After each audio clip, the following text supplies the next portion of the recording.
Okay, I put this problem on the board and I've done a lot of the pre-work because I want to keep this video short. But what I'm talking about here is solving a parallel circuit. Rules about a parallel circuit. And you could see this, if you were to put a meter across the power supply, you would have 120 volts if I read it here. If I move the leads of the meter across any one of the elements, I still would have 120 volts on my meter. So we can say that in a parallel, each of the legs of this network would have 120 volts.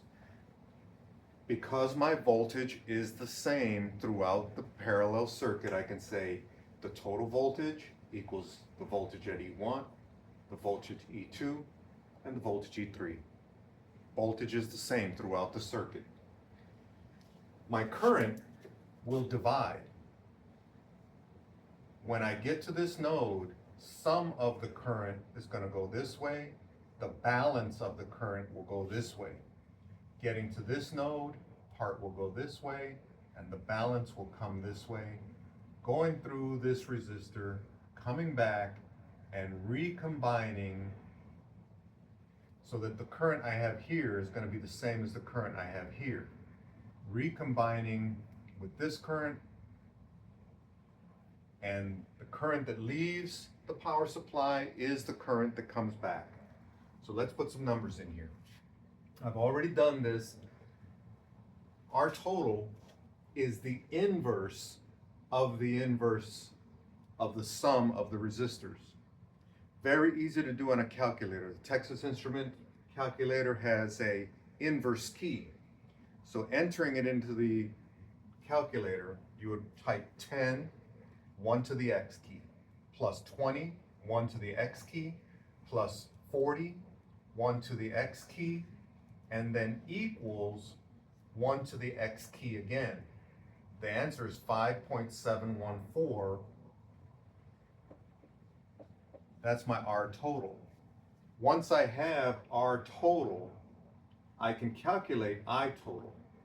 So 120 divided by this resistance comes out to 21 amps.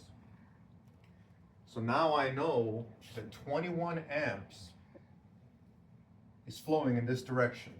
It gets here, I can calculate how much is going this way because I know that I have 10 ohms and I have 120 volts. So I have 120 volts right there.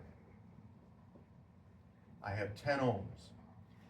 So I equals E divided by R. So my 120 divided by 10,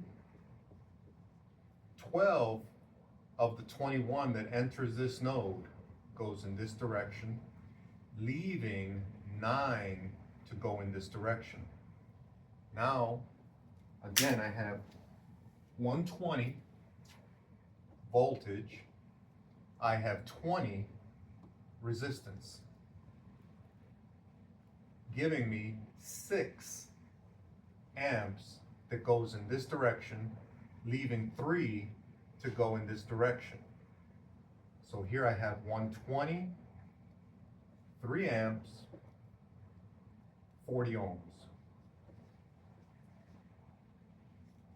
Recombines, so I have 6 and 3 is 9, recombines, 9 and 12 is 21. I'd have 21 amps coming right back.